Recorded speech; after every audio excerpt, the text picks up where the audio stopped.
Pour Riyad, il a cet esprit scientifique, sa langue est claire, maîtrise bien le français, une langue sans emphase ni fioriture, comme on dit. À part quelques peccadilles faciles à, somme toute, très secondaires et faciles à réparer. Ce dossier, à n'en pas douter, fera progresser notre connaissance sur un problème. Un de mes collègues vient de dire que c'est un des problèmes majeurs de notre temps, l'immigration. Le dossier renferme une plus-value consistante. Toutefois, ça, la dame dit, Niran Sadiq. Les chers amis, nous allons faire quelques petites remarques qui ne diminuent en rien de la valeur de votre dossier. La première, c'est sûr que vous en êtes conscient, mais pas avec la conscience qu'il faut. Les Américains appellent ça le big history, pensée universelle, pensée globale, pensée universelle. La mondialisation n'est pas un phénomène actuel.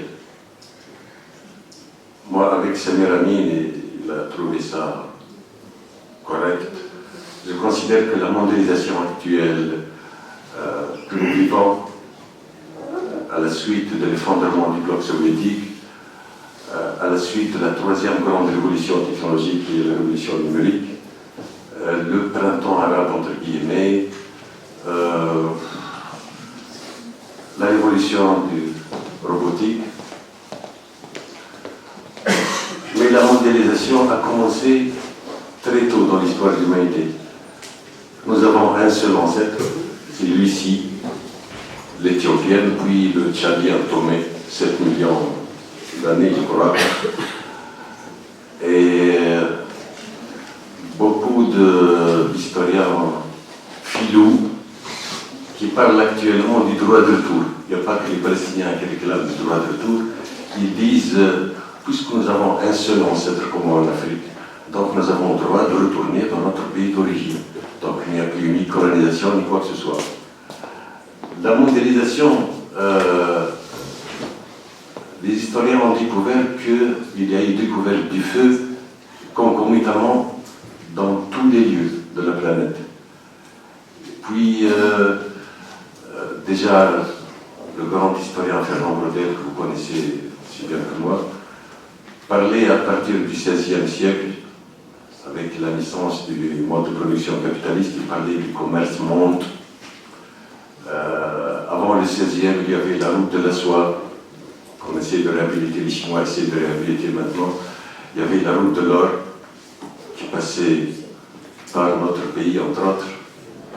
Et les religions monothéistes étaient à vocation universelle, donc mondiale. Les grands empires étaient à vocation universelle. Tous les grands empires. Les Arabes n'étaient pas là chez nous avant. Ils étaient chez eux, dans leur désert. Ils sont parmi nous. Et l'histoire a fait que nous disons arabes. Même dans la Constitution, il y a un grand problème. Comment définir notre identité? Tunisien, arabe, musulman, on a oublié méditerranéen, on a oublié africain. Dans la soi-disant meilleure constitution du monde.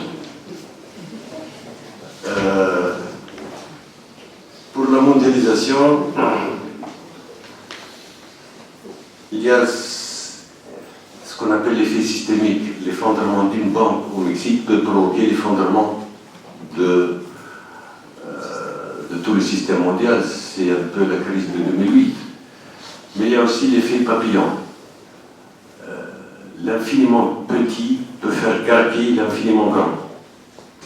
L'immolation de Bouazizi a fait que beaucoup de régimes politiques arabes ont vacillé ou sont tombés. Le slogan travail et dignité s'est propagé et a provoqué le mouvement des indignés à Wall Street.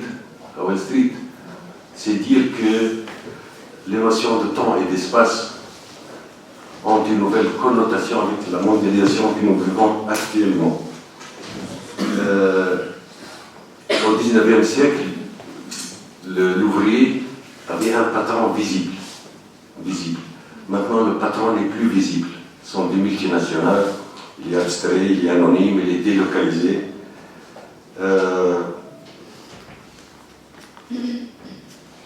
Et puis, c'est ce chaînon manquant, pas tout à fait, mais assez manquant dans vos analyses. C'est replacer, insérer vos analyses, vos articles dans ce phénomène qui est le big historique. Il faut penser mondial. C'est pas parce que ce sont les Américains qui nous ont apporté cette loi. Non. Il faut penser mondial et je viens de dire que la mondialisation a commencé bien avant la mondialisation actuelle, qui est pour moi la troisième étape de l'impérialisme au sens léniniste du terme. La notion d'espace, par exemple, et de temps en Tunisie. Jacques Berg disait, au Maghreb, seul le local est vrai et seul le général est juste. Seul le local est vrai et seul le général est juste. Les mutations connues par l'humanité durant les dernières décennies, la mondialisation actuelle, ont accéléré le monde grâce à la révolution informatique. Et le mouvement insurrectionnel du 14 janvier en Tunisie nous a donné une nouvelle conception de l'espace et du temps. La Tunisie commence à connaître une fusion de deux espaces. Il y a l'espace de la Tunisie intérieure, l'espace communautaire, semi-communautaire, tribal, enclavé. Et puis il y a la Tunisie côtière, opulente, pour exagérer un tout petit peu, assez riche, mais elle-même un chaînon d'une mondialisation avec des pratiques néolibérales qu'on connaît, des pratiques prédatrices,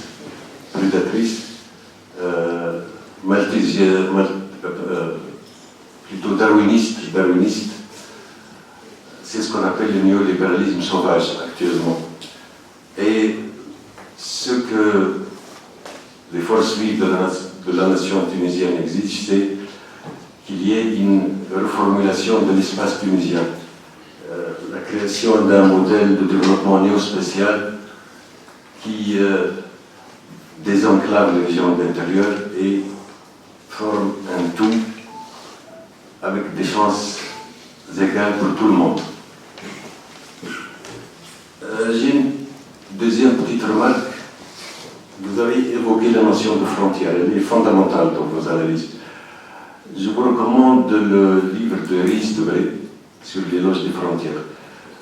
Je suis sûr que vous le connaissez, mais je sens que vous ne l'avez pas assez exploité. Il y a une réflexion très profonde sur la notion de frontière. Avec la mondialisation, on croyait que l'État national allait s'effondrer parce que les multinationales, leurs intérêts ne coïncident pas avec les contrariétés de l'État national, mais Rhys Debré s'élève contre cette assertion et il fait l'éloge des frontières. Regarde ce qui arrive maintenant à l'Union européenne avec le Brexit et la montée des extrêmes droites et tout. Et puis, comment insérer dans le global votre réflexion sur l'immigration? Regardez le système capitaliste, la philosophie du système capitaliste. Et ça, c'est le vieux Marx qui nous l'a enseigné. La philosophie du système capitaliste repose sur le fait suivant, c'est vital pour le système capitaliste, la liberté de circulation des capitaux et des biens, mais pas de libre circulation des personnes. Les ouvriers contrôlent leurs besoins, les Français. Nous font appel à nos ouvriers. Et Moi, j'ai vécu à Nice. Et des ouvriers maintenant qui deviennent les héros de la contre-mondialisation. Combien la Méditerranée a englouti de milliers de pauvres qu'on appelle clandestins, vous appelez immigration irrégulière. J'ai beaucoup apprécié le phénomène, comment est-ce que les immigrés représentent le monde dans lequel ils sont propulsés, la région de Nice par exemple, comment ils voient les réalités niçoises à travers leur prisme. Moi je rappelle, avec Feu André Mouchi, mon professeur, que les immigrés à l'époque, dans les années 70, il y avait deux paquets, il y avait les gens de Gbeli et il y avait les gens de Nice. Alors les gens de Gbeli, pour dire niçois, ils ont tribalisé le mot, ils disaient Nouaoussa, comme un homme. Et pour Marseille, ils disent Marasliya. Alors je dis, je tombais des nues. Alors pour les Niçois, Nouaoussa, il ne manque plus que voir déambuler les chameaux dans la région de Nice. Dernière remarque et je termine. Moi, je vous propose de réfléchir un peu sur l'immigration des cerveaux en Tunisie, qui est une véritable hémorragie. Parler des autres, bon, oui, mais il y a aussi une autre immigration qui nous fait si mal.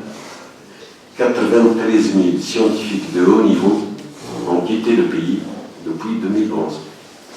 Et ça, nos chers politiciens, très grisés par le simulacre de pouvoir qu'ils ont, grisés, j'ai dû bien griser par le simulacre parce qu'ils n'ont aucun pouvoir, pour eux, c'est comme si il s'agit d'un fait divers.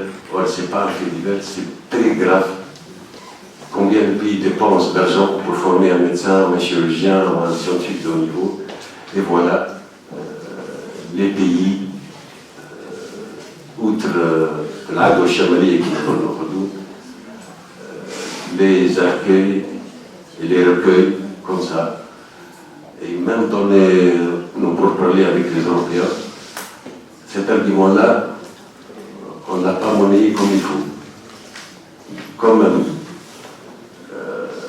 vous refusez les pauvres Guinéens et vous tendez, vous accueillez à bras ouverts des scientifiques de haut niveau. Ça, il faut avoir des sortes de dommagements. C'est très légitime, Donc voilà, juste quelques remarques qui, je dis bien, ne diminuent rien de la valeur intrinsèque de votre dossier. Je vous en remercie et je me félicite d'avoir eu à présider cette séance qui est, pour parler en arabe, Ars Almi, et vous n'êtes pas dans un box d'accusés. Voilà, donc je cède la parole à l'Aris Talhasel. Vous n'êtes pas obligé de répondre à toutes les remarques.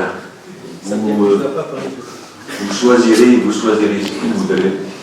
Pour la parole, à condition de nous accorder des circonstances atténuantes à propos du temps.